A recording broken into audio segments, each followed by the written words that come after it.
அனைவருக்கும் வணக்கம். எஸ்ஐ அல்டிமேட்ல இன்னைக்கு ப்ராஃபிட் அண்ட் லாஸ் டிஸ்கவுண்ட்ல இருந்து கொஸ்டின்ஸ் பார்க்கலாம். ஃபர்ஸ்ட் கொஸ்டின் பாருங்க. ஓகேவா, ஒரு ஸ்டேட்மெண்ட் டைப்ல கேட்டிருக்காங்க. தவறான ஒன்றை தேர்வு செய்க அப்படின்னு சொல்லி கேட்டிருக்காங்க. அப்ப இந்த ஸ்டேட்மெண்ட்ல எது தவறோ அதை நம்ம என்ன பண்ணணும், இதுதான் இதுக்கான ஆன்சர் அப்படின்னு சொல்லிட்டு செலக்ட் பண்ணணும். ஃபர்ஸ்ட் கொஸ்டின் பாருங்க. ஃபர்ஸ்ட் ஆப்ஷன் ஏ, விற்ற விலையானது அடக்க விலையை விட அதிகமாக இருந்தால் லாபம் ஏற்படுகிறது அப்படின்னு கேட்கிறாங்க. அப்படின்னு சொல்லிட்டு அப்ப லாபம் ஈக்குவல் டு விற்ற விலை மைனஸ் அடக்க விலை அப்படின்னு கொடுத்துருக்காங்க. இது சரியா நம்ம பார்க்கலாமா?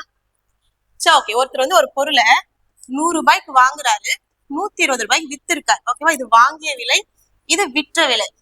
ஓகேவா, பாருங்க, 100 ரூபாய்க்கு வாங்கி 120 ரூபாய்க்கு விற்கும் போது அவருக்கு 20 ரூபாய் லாபம் அப்படின்னு நம்ம சொன்னோம். ஏன்னா வாங்கிய விலையை விட விற்ற விலை அதிகமா இருந்தாதான் அவருக்கு லாபம்.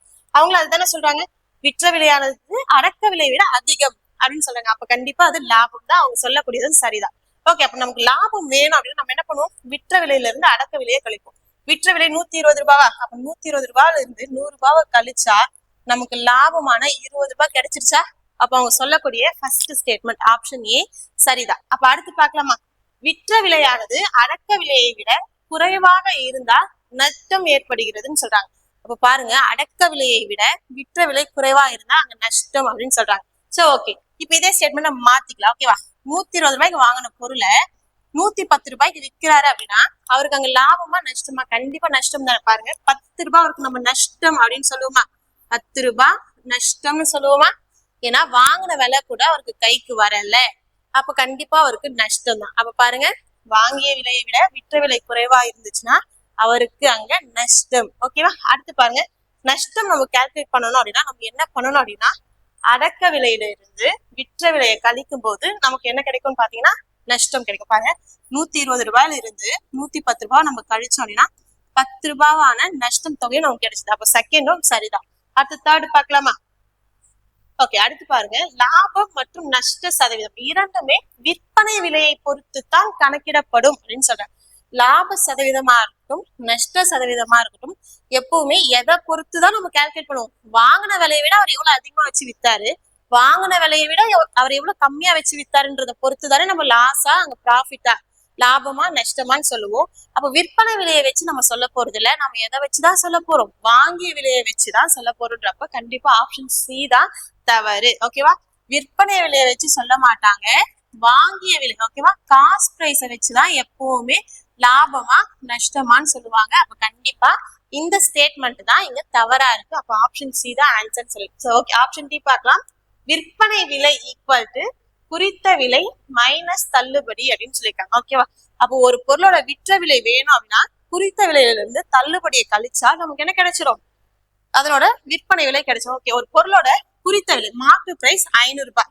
எல்லாருக்கும் தெரியணும், ஒரு பொருளோட குறித்த விலைன்றது வேறு, அந்த பொருளை வாங்கிய விலை அதனோட அடக்க விலைன்றது வேறுன்றது கண்டிப்பா தெரிஞ்சிருக்கும். ஏன்னா நிறைய பேர் வந்து குறித்த விலையும் ஒரு பொருளோட வாங்கிய விலையும் ஒண்ணு அப்படின்னு நினைச்சிட்டு இருக்காங்க. ஓகேவா, ஒரு கடைக்காரு ஒரு புக்கை 100 ரூபாய் கொடுத்து வாங்கிட்டு வருவார். அந்த புக்கோட வாங்கிய விலை 100 ரூபாய். ஆனா அவர் அந்த புக்குக்கு மேல 200 ரூபாய் அப்படின்னு பிரைஸ் போட்டு ஒரு லேபிள ஒட்டுவார். அதுதான் அந்த 200 ரூபாய் அப்படின்றது அந்த புக்கோட குறித்த விலை. ஆனா அந்த புக்கோட வாங்கிய விலைன்றது 100 ரூபாய். அப்ப வாங்கிய விலை வேறு, குறித்த விலை வேறு. ஒரு பொருளுக்கு அந்த கடைக்காரர் இதுதான் ரேட்னு பிக்ஸ் பண்ணி வைக்கிறாரு பாத்தீங்களா, அதுதான் குறித்த விலை. அதுக்கு வாங்கக்கூடிய செலவுன்றது வேறன்றது நம்ம எப்பவுமே கவனமா இருந்துக்கணும். ஓகே, ஒரு பொருளோட குறித்த விலை 500 ரூபான்னு போட்டு இதுக்கு 50 ரூபாய் டிஸ்கவுண்ட். ஓகேவா, இதுல 50 ரூபாய் டிஸ்கவுண்டா குறைச்சி கொடுத்தா அப்ப அந்த பொருளை எவ்வளவு கொடுத்து வித்திருப்பாங்க, எவ்வளவு வித்திருப்பாங்கன்னு பாத்தீங்கன்னா இந்த குறித்த விலையில இருந்து அந்த டிஸ்கவுண்ட கழிச்சா அதனோட விற்பனை விலை 450 ரூபாய் அப்படின்றது நமக்கு கிடைச்சிருமா? அப்போ டியும் சரிதான். அப்ப இதுல எதுதான் தவறுன்னு பாத்தீங்கன்னா ஆப்ஷன் சி தான் தவறு. ஏன்னா கண்டிப்பா ப்ராஃபிட்டோ லாபமோ நஷ்டமோ வாங்கிய விலையை வச்சுதான். வாங்கின விலையை விட அவன் அதிகமா வச்சு வித்திருக்கானா அப்ப அவனுக்கு லாபங்க, வாங்கின விலையை விட அவன் குறைவா வச்சு வித்திருக்கானா அப்ப அவனுக்கு அங்க நஷ்டங்கன்னு சொல்லிட்டு நம்ம வாங்கின விலையை பேஸ் பண்ணி தான் சொல்லுவோமே கண்டி விற்பனை விலையை பேஸ் பண்ணி சொல்ல மாட்டோம். அப்ப ஆப்ஷன் சி தவறு. ஓகேவா, நெக்ஸ்ட் கொஸ்டின் போலாமா? ஓகே, நெக்ஸ்ட் கொஸ்டின் பாருங்க. ரஞ்சித் ஒரு துணி துவைக்கும் இயந்திரத்தை ரூபாய் 16,150க்கு வாங்கினார். மேலும் அதன் போக்குவரத்து செலவுகள் ரூபாய் 1,350 செலுத்தினார் அப்படின்னு சொல்லிட்டு பிறகு அதனை அவர் ரூபாய் 19,250க்கு விற்றார் எனில் அவரின் லாபம் அல்லது நஷ்ட சதவீதம் என்னன்னு கேக்குறாங்க. இந்த மாதிரி கொஸ்டின் நம்ம பார்த்து ஒரு ஈஸியான கொஸ்டின் தான். ஆனா இங்க என்ன ஒரு எக்ஸ்ட்ரா ஒரு விஷயம் இருக்குன்னா, அவர் போக்குவரத்துக்காக ஒரு செலவு பண்ணார் இல்லையா, அந்த ஒரு பாயிண்ட் தான் இங்க எக்ஸ்ட்ராவா இருக்கு. அது என்ன பண்ணணும்னு நம்ம தெரிஞ்சுக்கிட்டோம் அப்படின்னா இந்த கொஸ்டினும் நமக்கு ஈஸி தான். ஓகேவா? ஒரு பொருளை வாங்கறதுக்கு ஆகக்கூடிய செலவுல இருந்து அந்த பொருளை விற்கிறதுக்கு ஒரு கடை போடுறாரா, அந்த கடைக்கு ஒரு செலவாகுமா, அந்த கடைக்கான வாடகை, அவர் வேலைக்கு வைக்கக்கூடிய ஆட்கள், அவர் கட்டக்கூடிய ஈபி பில்லு, தண்ணி செலவுன்னு சொல்லி அந்த பொருளை விற்கிற வரைக்கும் அவர் சைட்ல இருந்து அவர் என்னெல்லாம் செலவு பண்றாரோ அது எல்லாமே எப்பவுமே காஸ்ட் பிரைஸ் தான், வாங்கிய விலையில தான் அடங்கும்ன்றத நம்ம எப்பவுமே ஞாபகம் வச்சுக்கோம். ஓகேவா? ஒரு பொருளை வாங்குறது மட்டும் இல்ல, அந்த பொருளை வாங்கி அதை விற்கிற வரைக்கும் அவர் அந்த பொருளுக்காக அந்த பொருளை மேனேஜ் பண்றதுக்கு, மெயின்டைன் பண்றதுக்கு, அதை புதுசாக்குறதுக்கு, அதை அழகுபடுத்துறதுக்கு, அதை பாதுகாக்கிறதுக்குன்னு சொல்லி அவர் பண்ணக்கூடிய எல்லா செலவுமே காஸ்ட் பிரைஸ்ல தான் அடங்கும் அப்படின்றத நம்ம எப்பவுமே ஞாபகம் வச்சுக்கணும். அப்ப பாக்கலாமா? அவர் அந்த மிஷினை வாங்கினது 16,150 ரூபாய்க்கு வாங்கியிருக்காரு. அதுக்கு எக்ஸ்ட்ராவா அவர் போக்குவரத்துக்கு அதை எடுத்துட்டு வரதுக்கு அவர் செலவு பண்ண காசு 1350 ரூபாய். இதுவுமே அவரோட காஸ்ட் பிரைஸ்ல தான் சேரும். அப்ப 1350 ரூபாய் சேர்த்தா அவரோட காஸ்ட் பிரைஸ், ஓகேவா, அவரோட வாங்கிய விலை என்னவா இருக்குன்றத நம்ம பாக்குறோம். கூட்டலாமா? 0, 10, மீதி 1, 4, 5, 7, 1. ஓகேவா? அப்ப இது ரெண்டையும் கூட்டினா 17,500 ரூபாய் அப்படின்னு வருது. இதுதான் அவரோட ஓவரால் காஸ்ட் பிரைஸ், வாங்கிய விலை. அவருக்கு மொத்தமா வாங்குறதுக்கான செலவு 17,500 ரூபாய். இப்ப இது அவர் எவ்வளவு வித்திருக்காருன்னு பாருங்க.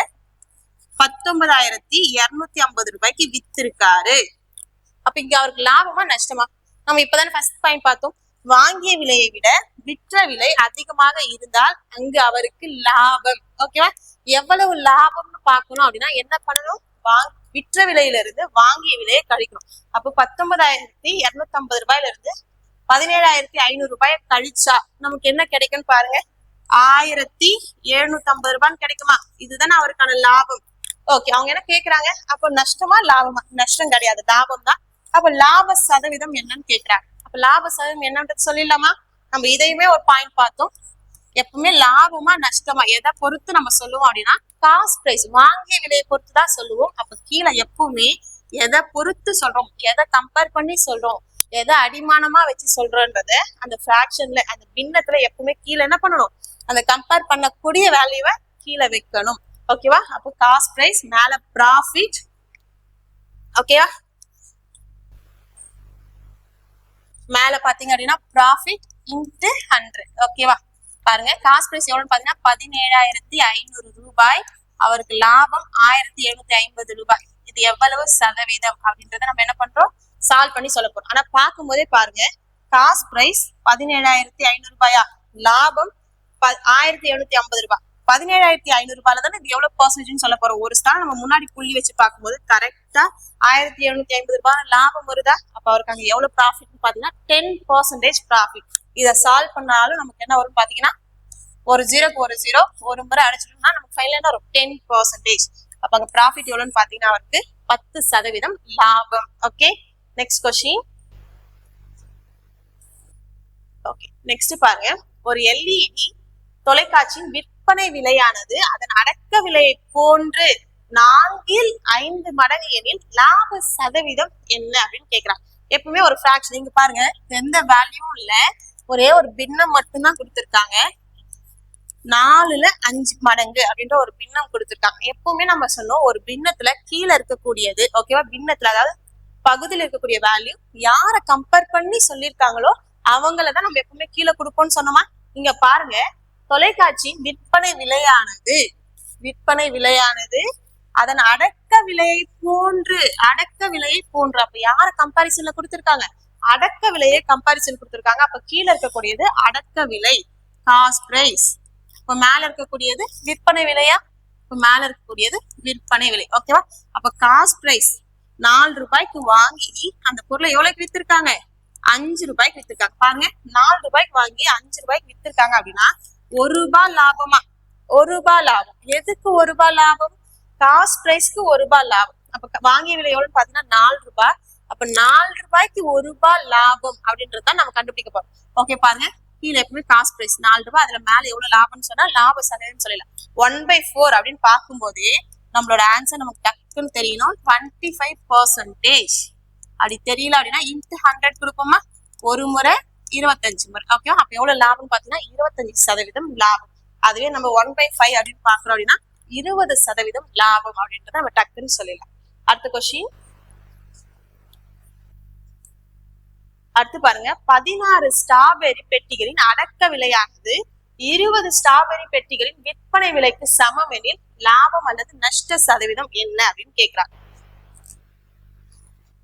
பாருங்க, இது அப்படி இந்த மாதிரி கொஸ்டின் நம்ம பாக்குறோம் அப்படின்னா எண்ணிக்கையை வச்சு சொல்லியிருக்காங்க. 16 ஸ்ட்ராபெரி பெட்டியோட அடக்க விலைன்றது 20 ஸ்ட்ராபெரி பெட்டிகளோட விற்பனை விலைக்கு சமமா இருக்கு அப்படின்னா அங்க லாபமும் நஷ்டமும் நடந்திருக்க போது அதனோட சதவீதம் கேட்பாங்க. அப்ப இந்த மாதிரி கொடுக்கும்போது கொடுத்திருக்கக்கூடிய ஸ்டேட்மெண்ட் அழகா அப்படியே எழுதிக்கலாம். ஓகேவா, 16 ஸ்ட்ராபெரி பெட்டிகளின் அடக்க விலைன்னு சொல்லியிருக்காங்களா, அடக்க விலை அப்படின்னா காஸ்ட் பிரைஸ். அப்ப 16 இன்ட்டு காஸ்ட் பிரைஸ் இது எதுக்கு சமமா இருக்குன்னு பாத்தீங்கன்னா 20. ஓகேவா, 20 ஸ்ட்ராபெரி பெட்டிகளின் விற்பனை விலைக்கு சமம். அப்ப 20 விற்பனை விலையின் போது செல்லிங் பிரைஸ் எஸ்பி நம்ம எடுத்துப்போமா, இதுக்கு ஈக்குவல் சொல்லிட்டேன். ஓகேவா, இது மாதிரி இந்த வேல்யூஸ் அடிக்க முடிஞ்சா அடிக்கலாம். 4 நாள் 16, 5 நாள் 20. அப்ப நமக்கு என்னவாகும், 4 into cost price equal to 5 into selling பிரைஸ்ங்களா. ஓகேவா, இது இந்த மாதிரி மாத்ததுக்கு அப்புறம் இது இருக்கும்போது எண்ணிக்கையா இருக்குன்னு அர்த்தம். ஓகேவா, இதை நம்ம இன்டர்சேஞ்ச் பண்ணிக்கிட்டோம்னா ஈக்குவலுக்கு அந்த சைடு மாத்தி எடுத்துக்கிட்டோம் அப்படின்னா அது பிரைஸா மாறிடும், அதாவது அமௌண்டா மாறிடும். அமௌண்டா இருக்கும்போது நமக்கு லாபமா நஷ்டமா சொல்றது ஈஸி, அதே எண்ணிக்கையா இருக்கும்போது நமக்கு கொஞ்சம் கஷ்டமா இருக்கும். அதனால நம்ம என்ன பண்ணலாம், இப்போ அமௌண்டா மாத்திக்கலாம்.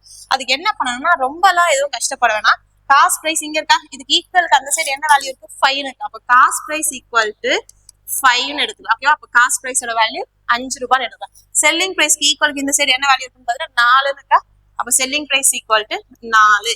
பாருங்க, 5 ரூபாய்க்கு வாங்கி 4 ரூபாய்க்கு வித்து இருக்காங்கன்னு அர்த்தம். அப்ப கண்டிப்பா உங்களுக்கு என்ன, காஸ்ட் பிரைஸ் செல்லிங் பிரைஸை விட அதிகமா இருக்கு. அப்ப அவங்களுக்கு அங்க நஷ்டம். அது எவ்வளவு நஷ்டம் பாத்தீங்கன்னா 1 ரூபாய் நஷ்டம்.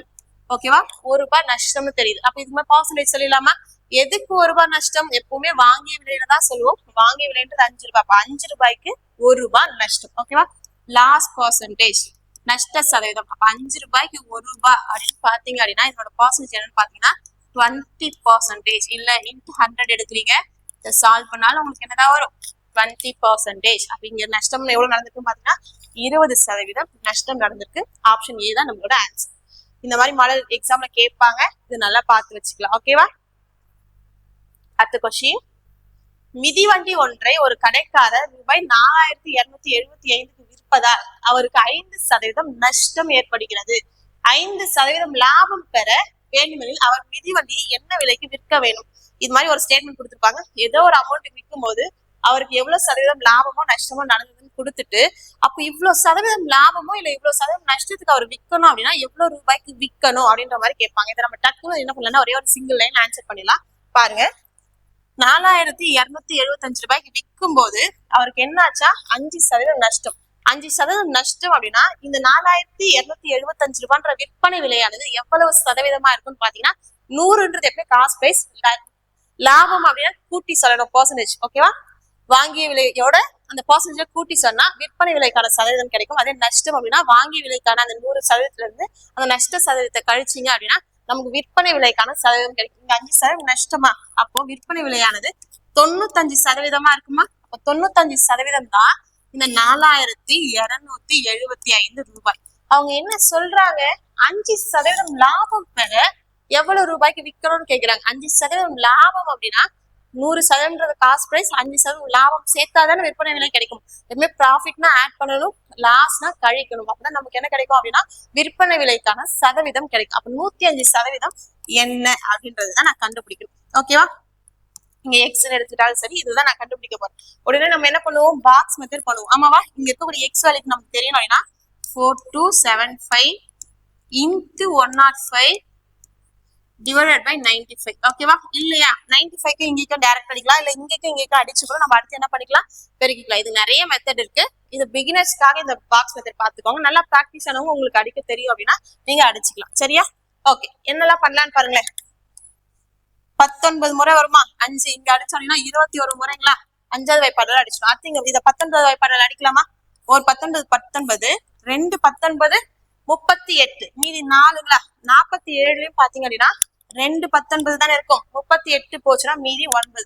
95ல பாத்தீங்க அப்படின்னா எத்தனை 19 இருக்குமா? 5 19 இருக்குமா? ஓகேங்களா? அப்ப பாருங்க 225 × 21 பெருக்கனா அப்ப 105% 105% அந்த பொருளை விற்கணும், 5% லாபத்துக்கு விற்கணும் அப்படின்னா எவ்வளவுக்கு விற்கணும் அப்படின்றத நம்ம கண்டுபிடிச்சலாம். பெருக்கலாமா? 225 × 21 இது அப்படியே பெருக்கினாலும் சரி, இல்ல இதை நம்ம ஸ்பீடா பெருக்கிறோம் அப்படின்னா முதல்ல 20 முறை பெருக்கிறது ஈஸி, அடுத்து ஒரு முறை கூட்டிக்கலாமா? 225 × 20 நான் பெருக்கிறேன் அப்படின்னா 225 × 2 பண்ணும்போது அது என்ன ஆகும்? 450, ஒரு 0 சேர்த்து அப்படின்னா 4500 மாறிடும். இன்னொரு ஒரு முறை எக்ஸ்ட்ரா நான் பெருக்கணும், ஏன்னா 21 முறை நான் 225 பெருக்கணும். அப்ப இன்னும் ஒரு முறைக்கு ஒரு 225 சேர்த்துக்கலாமா? சேர்த்து என்ன வரும்னு பாருங்க, 5 2 7 4.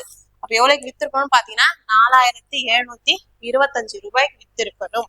ஆப்ஷன் டி தான் நம்மளோட ஆன்சர். ஓகேவா? இதை சால்வ் பண்ணணும். இந்த 2 ஸ்டெப்பை சால்வ் பண்ணீங்க அப்படின்னா உங்களோட ஆன்சர் வந்துடும். இதுக்கு நம்ம நிறைய வாய்ப்பாடு படிச்சு வச்சிருக்கணும். வாய்ப்பாடு படிக்காம நம்ம சால்வ் பண்றதுல ஸ்பீடா இருக்கணும் அப்படின்றத நம்ம எதிர்பார்க்க கூடாது. ஓகே, அடுத்து பாருங்க. ஒரு பொருளை ரூபாய் 810க்கு விற்றதால் கிடைத்த லாபமும் அதே பொருளை ரூபாய் 530க்கு விற்றதால் ஏற்பட்ட நஷ்டமும் சமம் எனில் அந்த பொருளின் அடக்க விலையை காண்க. ஓகேவா? லாஸ்ட் பார்த்த கொஸ்டினுக்கும் இங்க பார்த்த கொஸ்டினுக்கும் ஒரு வித்தியாசம் இருக்கு. இங்க என்னன்னா ரெண்டுமே செல்லிங் பிரைஸ், ரெண்டுமே விற்பனை விலையை கொடுத்திருக்காங்க. ஒரு பொருளை இவ்வளவு ரூபாய்க்கு விற்கும் போது ஒரு லாபம் கிடைச்சது, அதே பொருளை ஒரு ரூபாய்க்கு விற்கும் போது ஒரு நஷ்டம் கிடைச்சது. இந்த லாபமும் இந்த நஷ்டமும் சமம் அப்படின்னா அந்த பொருளோட வாங்கிய விலை என்ன அப்படின்னு கேக்குறாங்க. ஓகே, கண்டிப்பா அந்த பொருளுக்கு ஒரு காஸ்ட் பிரைஸ் இருந்திருக்கும். ஆமாவா? அந்த பொருளுக்கு ஒரு வாங்கிய விலை இருந்திருக்கும். அந்த பொருளை 810 ரூபாய்க்கு விற்கும் போது ஒரு லாபம் கிடைச்சிருக்கும். அப்ப லாபம்ன்றது காஸ்ட் பிரைஸ் விட அதிகமா தான் இருந்திருக்கும். லாபம் கிடைக்கும் போது விற்பனை விலையானது காஸ்ட் பிரைஸை விட அதிகமா இருந்திருக்கும் அப்படின்றது நமக்கு தெரியும். ஓகேவா? அதுவே ஒரு பொருளை விற்கும் போது நஷ்டம் அடைஞ்சிட்டோம் அப்படின்னா அந்த விற்ற விலைன்றது காஸ்ட் பிரைஸை விட வாங்கிய விலையை விட குறைவா இருக்கும் அப்படின்றது நமக்கு தெரியும். அப்ப அது 530 ரூபாய்க்கு விற்கும் போது நஷ்டமா, அது கண்டிப்பா காஸ்ட் பிரைஸை விட கம்மியா இருக்கும்ன்றது நமக்கு தெரியுது. ஓகேவா? இதுவுமே செல்லிங் பிரைஸ் தான், இதுவுமே செல்லிங் பிரைஸ் தான். ஓகே, ஆனா அவங்க என்ன சொல்லிட்டாங்க, இங்க ஏற்பட்ட நஷ்டமும் இங்க ஏற்பட்ட லாபமும் சமம் அப்படின்னு சொல்லிட்டாங்க. அப்ப இங்க இருக்கக்கூடிய நஷ்ட தொகையும் இங்க இருக்கக்கூடிய லாப தொகையும் சமமா இருக்கும் அப்படின்ற ஒரு வார்த்தையும் சொல்லிட்டாங்க. அப்ப சமமா இருக்கு அப்படின்னு சொல்லிட்டாலே நம்ம உடனே என்ன பண்ணலாம் அப்படின்னா இந்த ரெண்டு செல்லிங் பிரைஸ்க்குமான வித்தியாசத்தை பார்க்கணும். ஓகேவா? 810 ரூபாய்க்கும் 530 ரூபாய்க்கும் வித்தியாசம் என்னன்னு பாருங்க. ஓகேவா? 600 ரூபாய் எடுத்துக்கலாம், 210 ரூபாய் ஒரு 70 ரூபாய் சேர்த்தீங்கன்னா 280 ரூபாய். அப்ப இது ரெண்டுத்துக்கும் வித்தியாசம் பாத்தீங்கன்னா 280 ரூபாய். உடனே என்ன பண்ணணும் அப்படின்னா இந்த டிஃபரன்ஸ் அமௌண்ட் வந்துச்சு இல்லையா, இது ரெண்டுத்துக்கும் வித்தியாச தொகை நம்ம ஒரு 280 ரூபாய் பார்த்தோம் இல்லையா, அதை பாதியா பிரிச்சுடும். அப்போ 280ல பாதி 140 ரூபாய். ஓகேவா? அப்போ அங்க கிடைச்சிருக்கக்கூடிய நஷ்டமும் 140 ரூபாய் தான், அங்க கிடைச்சிருக்கக்கூடிய லாபமும் 140 ரூபாய் தான், வேற ஒண்ணுமே இல்லை. இப்ப பாருங்க, 530 ரூபாய்க்கு விற்கும் போது நஷ்டம் ஆயிருக்கு. எனக்கு நஷ்டம் 140 ரூபாயும் தெரிஞ்சிருக்கு. அப்ப என்னால காஸ்ட் பிரைஸ் சொல்ல முடியுமா? காஸ்ட் பிரைஸ் வேணும், நஷ்டம் நடந்திருக்கு அப்படின்னா காஸ்ட் பிரைஸ்க்கு நான் என்ன பண்ணணும் அப்படின்னா விற்ற விலையோட எவ்வளவு நஷ்டமோ எவ்வளவு லாஸோ அதை கூட்டினா எனக்கு என்ன கிடைச்சிடும், அந்த பொருளோட வாங்கிய விலை கிடைச்சிடும். அப்ப எவ்வளவு விற்கும் போது 530 ரூபாய்க்கு விற்கும் போது 140 ரூபாய் நஷ்டம்ன்றதை நான் கண்டுபிடிச்சிட்டேன். இது ரெண்டையும் சேர்த்தோம் அப்படின்னா எனக்கு என்ன கிடைச்சிட போகுது, காஸ்ட் பிரைஸ் கிடைச்சிட போகுது. அப்ப சேர்க்கலாமா? 600 670 ரூபாய். அப்படி இல்ல 810 ரூபாய்க்கு விற்கும் போது எனக்கு லாபம் கிடைச்சிருக்குன்னு தெரியுது. அப்போ 810 ரூபாயில இருந்து இந்த லாபத்தை கழிச்சாலும் எனக்கு என்ன கிடைச்சிடும், காஸ்ட் பிரைஸ் கிடைச்சிடும். அப்போ 810 ரூபாயில 140 ரூபாய் கழிச்சா 670 ரூபாய் அப்படின்ற காஸ்ட் பிரைஸும் கிடைச்சிடும். நமக்கு எப்பவுமே கூட்டுற வேலை தான் ஈஸி அப்படின்றதுனால நம்ம என்ன பண்ணலாம் அப்படின்னா லாஸ் நடந்திருக்கு இல்லையா, அந்த லாஸ் அமௌண்ட்ல இருந்து அந்த லாஸ். ஓகேவா?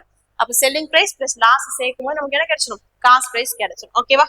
ஆப்ஷன் சி தான் நம்மளோட ஆன்சர். Next question. நெக்ஸ்ட் பாருங்க, 2 பொருள்கள் ரூபாய் 15 வீதம் என சில பொருள்கள் அவை வாங்கப்பட்டு 3 பொருள்கள் ரூபாய் 25 வீதம் என விற்கப்பட்டால் லாப சதவீதம் என்னன்னு கேக்குறாங்க.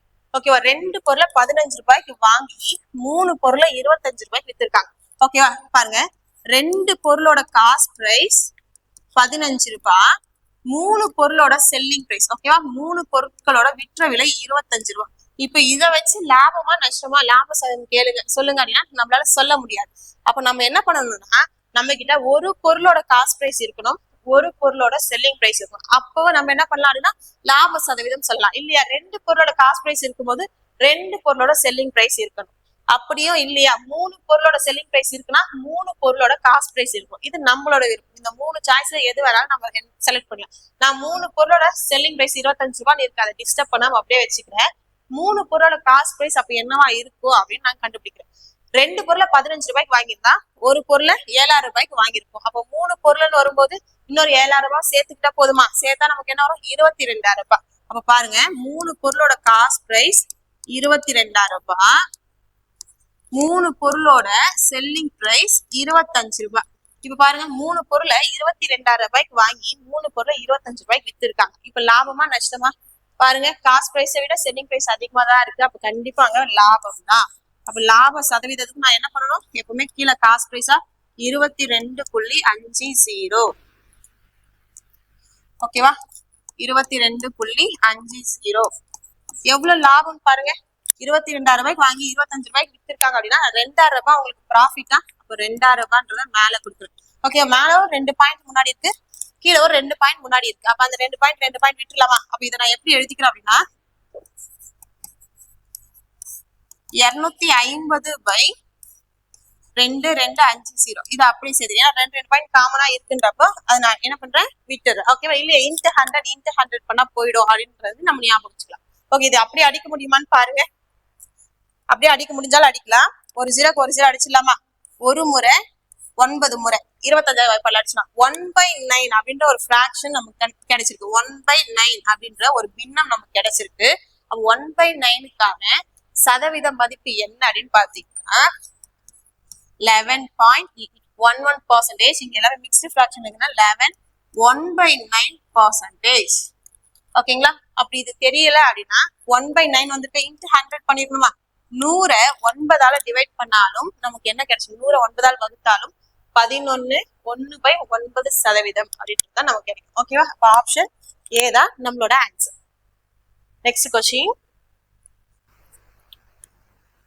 Okay, next. ஒரு சட்டை ரூபாய் 110க்கு வாங்கப்பட்டு 90க்கு விற்கப்படுகிறது எனில் நஷ்ட சதவீதம் என்னன்னு கேக்குறாங்க.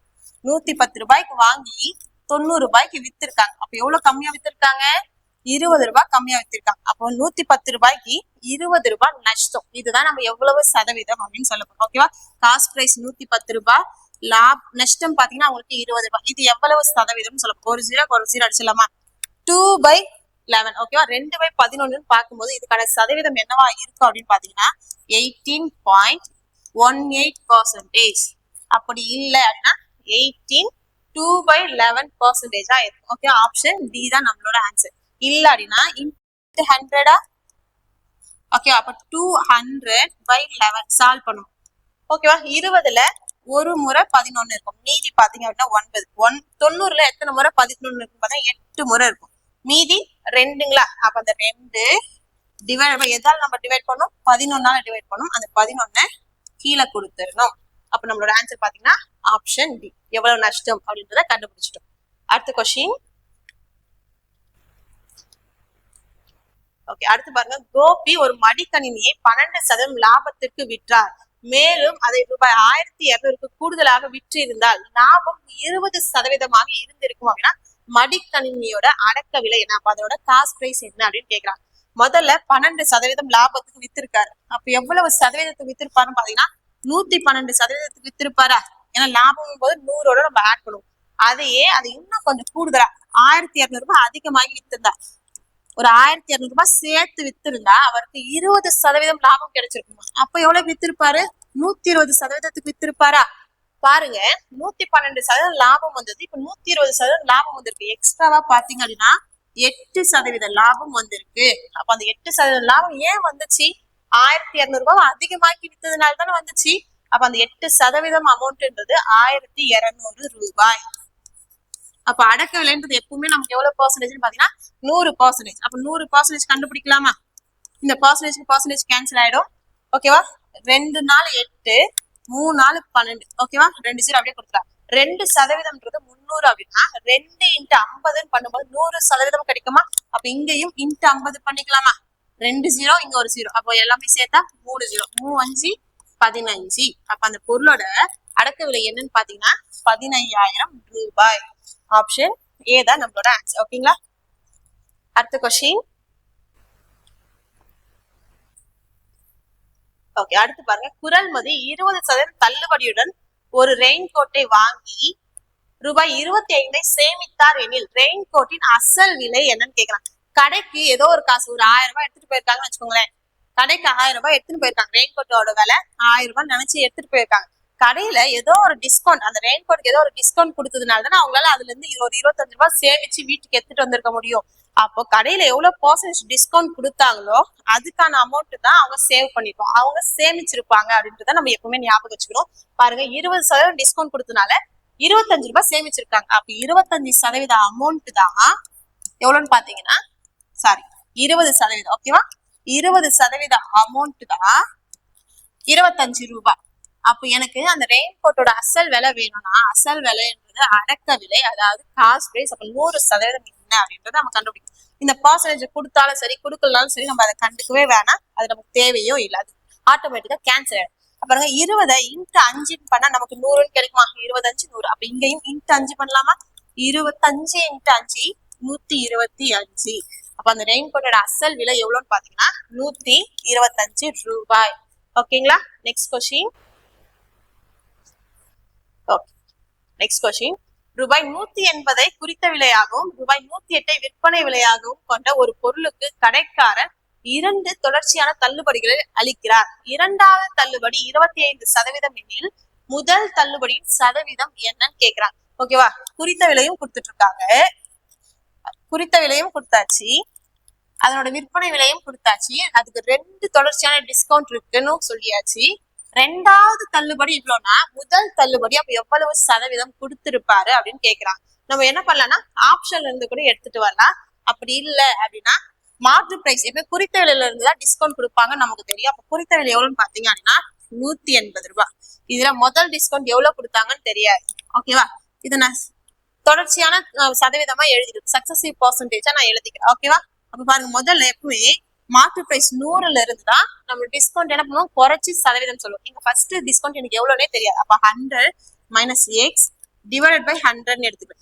இன்ட்டு செகண்ட் ரெண்டாவது டிஸ்கவுண்ட் பாத்தீங்கன்னா 25%. அப்ப 100ல 25 போச்சுன்னா 75% அதை வித்திருப்பாங்க அப்படின்றத. அப்ப ஈக்குவல் டு அதோட செல்லிங் பிரைஸ். அதோட செல்லிங் பிரைஸ் எவ்வளவுன்னு பாத்தீங்கன்னா 108 ரூபாய். இதெல்லாம் சால்வ் பண்ணி எக்ஸோட மதிப்பு நம்ம கண்டுபிடிச்சோம் அப்படின்னா அதுதான் ஃபர்ஸ்ட் டிஸ்கவுண்டா இருக்கும். பாருங்க, 3 25 75 4 25 100. ஓகேவா? ஒரு ஜீரோக்கு ஒரு ஜீரோ அடிச்சிடும். அடுத்தது பாருங்க, 2 9 18 12 9 108 ஒரு 3 3 4 3 12.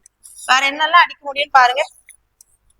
2 2 4 ஒரு 2 2 போயிடுச்சுங்களா? அப்ப மீறி பாத்தீங்கன்னா கீழே 100 minus X divide by 10 into 2 20 இருக்கு, ஈக்குவல் டு அங்க பாத்தீங்க அப்படின்னா 4 இருக்கு. அப்ப 4 இன்ட்டு 20 அந்த சைட் போகும்போது 80 மாறுமா?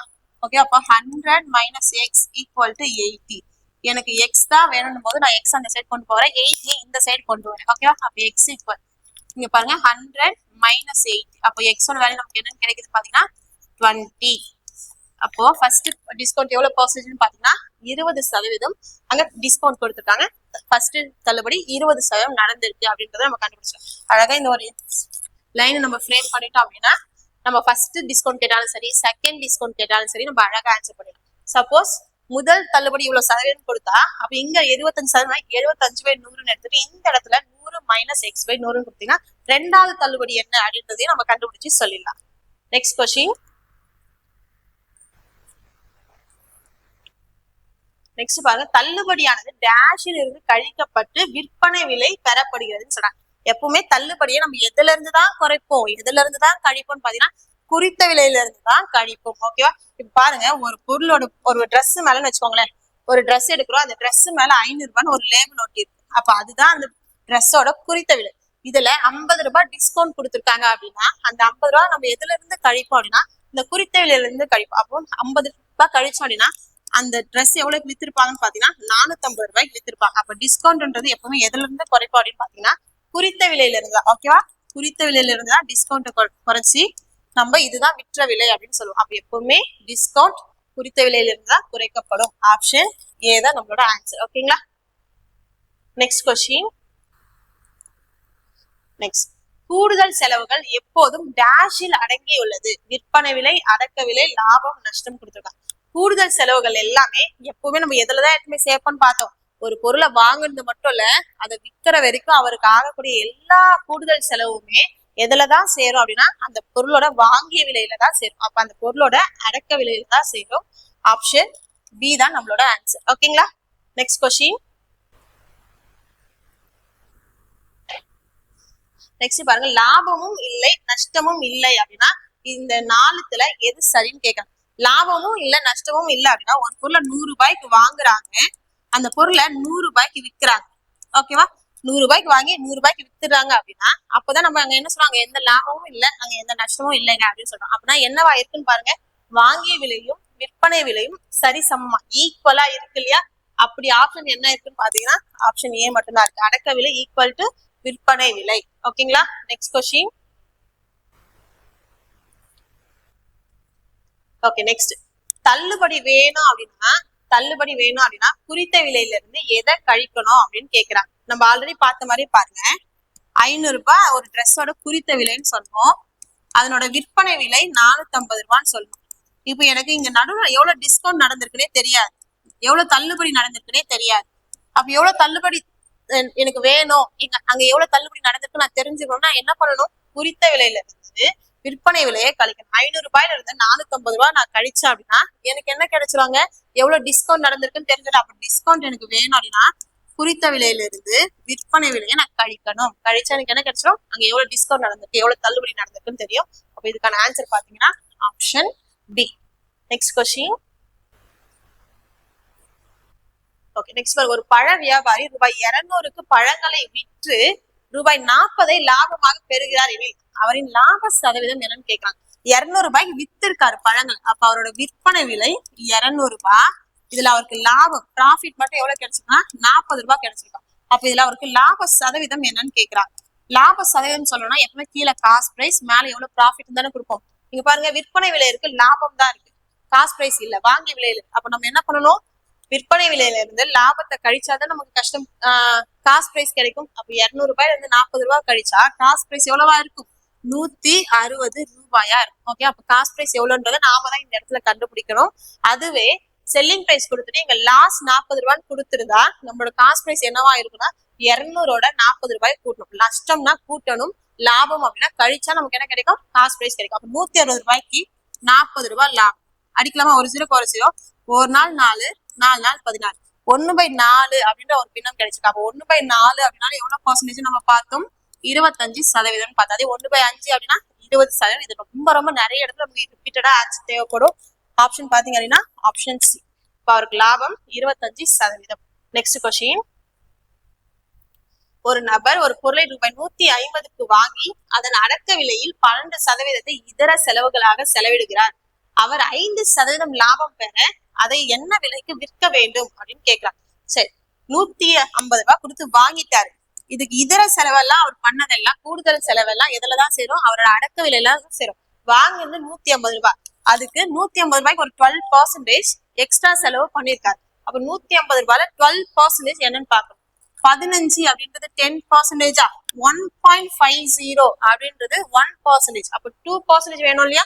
1.50 பிளஸ் ஒரு 1.50, 1.5 ரூபாய் பிளஸ் ஒரு 1.5 ரூபாய் கூட்டம் நமக்கு என்ன கிடைக்கும், 3 ரூபான்னு கிடைக்குமா? அப்ப சேர்த்துக்கலாமா? இதெல்லாம் சேர்த்தா நமக்கு என்ன வரும், 168 ரூபாய். அப்போ ஓவராலா அவரோட காஸ்ட் பிரைஸ் 168 ரூபாய். இப்ப அவங்க என்ன கேக்குறாங்க, அவருக்கு 5% லாபம் கிடைக்கணும் அப்படின்னா அப்போ அவர் எவ்வளவு வித்திருக்கணும்னு கேக்குறாங்க. அப்ப இதுல 5% கண்டுபிடிச்சு கூட்டினா அவர் 5% லாபத்துக்கு எவ்வளவு வித்திருப்பாரு நம்மளால சொல்ல முடியுமா? பாருங்க, 16.8, 16.8. ஏன்னா ஒரு ஸ்தானம் முன்னாடி புள்ளி வச்சு நம்ம பார்க்கும்போது 16.8ன்றது 10%. அப்ப அதுல பாதி 5%. அப்ப அதுல பாதினா 8.4 ரூபாய் அப்படின்றது அதுல 5% இருக்கும். சேர்க்கலாமா? இதுல 8.4 ரூபாய் சேர்த்தா நமக்கு என்ன கிடைச்சிரும், அதோட செல்லிங் பிரைஸ் கிடைச்சிருமா? 16 மீதி 1 7 1. ஓகேவா? அப்ப அதோட செல்லிங் பிரைஸ் என்னவா இருக்கும் பாத்தீங்கன்னா 176.4 ரூபாயா இருக்கும். ஆப்ஷன் சி தான் நம்மளோட ஆன்சர். ஓகேங்களா? Next question. நெக்ஸ்ட் பாருங்க, 16% தள்ளுபடியில் ரூபாய் 210க்கு வாங்கப்பட்ட ஒரு தொப்பியின் குறித்த விலை என்ன அப்படின்னு கேக்குறாங்க. 16% தள்ளுபடியில 210 ரூபாய்க்கு வாங்கியிருக்காங்க அப்படின்னா அதனோட குறித்த விலை என்னன்னு கேக்குறாங்க. குறித்த விலையை நம்ம 100 தான் வைப்போம் இல்லையா? வாங்கி விலை கேக்குறாங்க அப்படின்னா அதையும் நம்ம என்னதான் வைப்போம், 100 தான் வைப்போம். ஓகேவா? அப்ப பாருங்க 16% தள்ளுபடியில 210 ரூபாய்க்கு வாங்கியிருக்காங்க அப்படின்னா இந்த 210 ரூபான்றது எவ்வளவு பெர்சன்டேஜ் பார்ப்போம். எப்பவுமே குறித்த விலையில தான் டிஸ்கவுண்ட் போகும். அந்த டிஸ்கவுண்ட் போக மீதி இருக்கிறதா செல்லிங் பிரைஸ். அப்ப குறித்த விலை 100 அப்படின்னா 100ல 16% தள்ளுபடி போச்சுன்னா செல்லிங் பிரைஸ் எவ்வளவு பெர்சன்டேஜா இருக்கும்? 84% இருக்கும். அப்ப 84%தான் 210 ரூபாய். அப்ப மார்க் பிரைஸ் குறித்த விலை வேணும் அப்படின்னா 100% என்ன அப்படின்றத நம்ம கண்டுபிடிக்கும். அப்ப எப்பவும் போல நீங்க அப்படியே சால்வ் பண்ணாலும் சரி, ஏன்னா இதுக்கும் பாத்தீங்க அப்படின்னா 7வது வாய்ப்பாட்டுல போகும், 3வது வாய்ப்பாட்டுலயும் போகும். நீங்க அப்படி அடிக்கிறீங்கன்னாலும் சரி, இல்ல எக்ஸ் மெத்தட்லயே கொண்டு வரேன், பாக்ஸ் மெத்தட்லயே கொண்டு வரேன்னா இதை ரெண்டையும் குறுக்கு பெருக்க பண்ணுவோமா? 210 × 100 டிவைடட் பை இந்த 84 கீழே கொண்டு வருவோமா? ஓகேவா? இது ரெண்டுத்துக்கு 7வது வாய்ப்பாட்டுன்னு தெரியுதா? 12 முறை, இங்க பாத்தீங்க அப்படின்னா 30 முறை. ஓகேவா? அதுக்கடுத்து பாருங்க 2 6 12, 5 6 30. ஓகேவா? அடுத்து பாருங்க 1 2 2, 50 2 100. அப்ப 5 × 50 250 ரூபாய். அப்ப அந்த பொருளோட குறித்த விலை எவ்வளவுன்னு பாத்தீங்க அப்படின்னா 250 ரூபாய். ஆப்ஷன் டி தான் நம்மளோட answer. Next question. Okay, next பாருங்க 2 தொடர் தள்ளுபடிகளான 20% மற்றும் 25% ஆகியவற்றுக்கு நிகரான ஒரே தள்ளுபடி சதவீதம் என்னன்னு கேக்குறாங்க. இதுவே ஒரு எக்ஸாம்ல ரிப்பீட்டடா ஒரு இம்பார்ட்டன்டான கொஸ்டின் தானே. ஓகேவா? இந்த மாதிரி 2 தொடர்ச்சியான தள்ளுபடி கொடுத்துட்டு இதுக்கு சமமான ஒற்றை தள்ளுபடி கேட்பாங்களா? இந்த மாதிரி கேட்டா என்ன பண்ணணும்ன்றத மட்டும் ஞாபகம் வச்சுக்கோங்க. முதல்ல அந்த 2 தள்ளுபடியும் கூட்டிக்கணும். 20ஐயும் 25ஐயும் கூட்டினா நமக்கு என்ன கிடைக்கும்னு பாருங்க, 45. இதுக்கு மேல இந்த 20 அந்த 2% பெருக்கிக்கலாம். அப்ப 20 × 25 இது ரெண்டையும் பெருக்கி 100ஆல வகுக்கணும். ஓகேவா? வகுக்கலாமா? ஒரு 25 25, 4 25 100. ஒரு நாள் 4, 5 நாள் 20. ஓகே, அப்ப இதெல்லாம் ரெண்டையும் பெருக்கி 100ஆல அடிச்சா நமக்கு என்ன கிடைக்கும்னா 5ன்னு கிடைக்கும். இப்ப என்ன பண்ணணும், இது ரெண்டையும் கூட்டி வச்சிருக்கோம் இல்லையா? இதுல இருந்து அதை நம்ம என்ன பண்ணணும்னா கழிச்சுக்கணும். அப்ப 45ல 5 கழிச்சா நமக்கு என்னன்னு கிடைக்கும்? 40%. அப்ப இந்த 2 தொடர்ச்சியான தள்ளுபடிகளுக்கு நிகரான ஒற்றை தள்ளுபடி என்னன்னு பாத்தீங்கன்னா 40%. ஆப்ஷன் ஏ தான் நம்மளோட ஆன்சர். ஞாபகம் வச்சுக்கோங்க, ரெண்டையும் கூட்டிக்கணும், அடுத்து ரெண்டையும் பெருக்கி 100ஆல் அடிக்கணும், கூட்டின வேல்யூல இருந்து அடிச்சு நமக்கு கிடைச்ச வேல்யூவை கழிச்சா ரெண்டுத்துக்கும் சமமான ஒற்றை தள்ளுபடி நமக்கு கிடைச்சிடும். Next question. நெக்ஸ்ட் பாருங்க 10 அளவுகோல்களின் விற்ற விலையானது 15 அளவுகோல்களின் அடக்க விலைக்கு சமம் எனில் லாப சதவீதம் என்னன்னு கேட்கறாங்க. இந்த மாதிரி கொஸ்டின் நம்ம பார்க்கும்போது அழகா அதை அப்படியே எடுத்து எழுதிருங்க அப்படின்னு சொன்னோமா. அப்ப 10 அளவுகோலோட விற்ற விலையானது, அப்ப விற்ற விலைனா செல்லிங் பிரைஸ்ன்றது எதுக்கு சமமா இருக்குன்னு பாத்தீங்கன்னா 15 அளவுகோல்களின் அடக்க விலைக்கு. அடக்க விலை அப்படின்னா காஸ்ட் பிரைஸா? ஓகேவா? இது கூட ஏதாச்சும் அடிக்க முடியுமான்னு சொன்னோமா. இங்க 2 டைம்ஸ், இங்க 3 டைம்ஸ். இப்ப இதுக்கு மேல பாருங்க, காஸ்ட் பிரைஸ்ன்றது 2 ரூபாய், செல்லிங் பிரைஸ்ன்றது 3 ரூபாவா? காஸ்ட் பிரைஸ்ன்றது 2 ரூபாய், செல்லிங் பிரைஸ்ன்றது 3 ரூபாய். பாருங்க 2 ரூபாய்க்கு வாங்கி 3 ரூபாய்க்கு வித்திருக்காங்க. அப்ப அவங்களுக்கு 1 ரூபாய் லாபமா? 1 ரூபாய் லாபம். எதுக்கு 1 ரூபாய் லாபம்? 2 ரூபாய்க்கு 1 ரூபாய் லாபம். ஆமாவா? 2 ரூபாய்க்கு 1 ரூபாய் லாபம் அப்படின்றதுதான் நம்மளோட லாப சதவீதம். அப்ப 2 ரூபாய்க்கு 1 ரூபான்றது எவ்வளவு பர்சன்டேஜ்னு பாத்தீங்கன்னா 50%. அப்ப அவங்களுக்கு இங்க எவ்வளவு லாபம்னு பாத்தீங்கன்னா 50% லாபம். இதே மாடல்ல உங்களுக்கு ஒரு ஹோம்வொர்க் கொஸ்டினும் இருக்கும். இதை நல்லா பார்த்து வச்சுக்கோங்க. ஹோம்வொர்க் கொஸ்டின் அப்போ போட்டு நீங்க தான் ஆன்சர் சொல்ற மாதிரி இருக்கும். ஓகேவா? Next question. ஒரு பொருளை ரூபாய் 810க்கு விற்பதனால், ஓகேவா, 810 ரூபாய்க்கு விற்கிறதுனால விற்கும் விலையில 10% நஷ்டம் நடக்குதுன்னு சொல்றாங்க. அப்ப அந்த பொருளோட அடக்க விலை என்னன்னு கேட்க. 10% நஷ்டம் அப்படின்னா இந்த 810 ரூபாய் அப்படின்றது 90%. அப்ப அடக்க விலை வேணும் அப்படின்னா 100% கண்டுபிடிக்கணுமா? ஓகே, என்ன பண்ணலாம்னு பாருங்க. இது ரெண்டு குறுக்கு பெருக்கல் பண்ணலாமா? 810 × 100 டிவைடட் பை 90ங்களா? ஒரு 0க்கு ஒரு 0 அடிச்சலாமா? 9 9 9 9 81ங்களா? 9 × 100 9,000. அப்ப அந்த பொருளோட காஸ்ட் பிரைஸ் என்னவா இருந்திருக்கும் பாத்தீங்கன்னா 9,000 ரூபாயா இருந்திருக்கும். ஆப்ஷன் டி தான் நம்மளோட ஆன்சரா இருந்திருக்கும். Next question.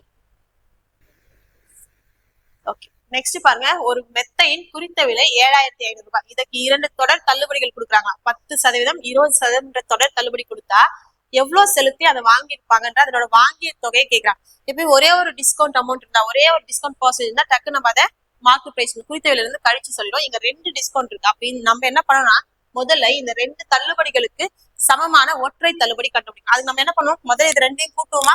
10ஐயும் 20ஐயும் கூட்டினா 30, அதுக்கடுத்து என்ன பண்ணுவோம், அந்த 2% பெருக்கி 100ஆல வகுப்போமா. அப்ப 100க்கு 2 0 போயிடுமா. 1 × 2 2. அப்ப 30ல இந்த 2 நம்ம கழிப்போமா. கழிச்சா நமக்கு என்ன வரும், 28%. ஓவராலா பார்க்கும்போது 28% டிஸ்கவுண்ட் கொடுத்துருக்காங்கன்றது அர்த்தம். அப்போ 7500 ரூபாயில 28% கழிச்சா நமக்கு என்ன கிடைச்சிரும், அதனோட செல்லிங் பிரைஸ் கிடைச்சிருமா. ஓகே, அப்ப 7500 ரூபாயில 28% என்னன்னு கண்டுபிடிக்கும். ஓகேவா. 750 ரூபான்றது 10%. அப்ப இன்னொரு 750 சேர்த்தோம் அப்படின்னா 1500 ரூபான்றது 20%. ஒரு 8%, 75 அப்படின்றது 1%. அப்ப 75 × 8 பண்ணணுமா. 8 5 40. அடுத்து பாத்தீங்கன்னா 8 7 56. அப்ப இது 56, அதாவது 560 40 சேர்த்தீங்கன்னா 600 ரூபாய் அப்படின்றது 8%. அப்ப இது எல்லாத்தையும் சேர்த்தீங்க அப்படின்னா 2100 ரூபாய். அப்போ 7500 ரூபாயில 28% அப்படின்றது 2100 ரூபாய். டிஸ்கவுண்ட்ன்றது எப்பவுமே குறைக்கப்படும். அப்ப குறைச்சோம் அப்படின்னா நமக்கு என்ன கிடைச்சிடும், செல்லிங் பிரைஸ் கிடைச்சிடும். அப்ப குறைக்கலாமா. 4 5. ஓகேவா. அப்ப எவ்வளவுக்கு வாங்கியிருப்பாங்கன்னு பாத்தீங்கன்னா 5400 ரூபாய் கொடுத்து அந்த மெத்தைய வாங்கியிருப்பாங்க. ஓகேங்களா. Next question.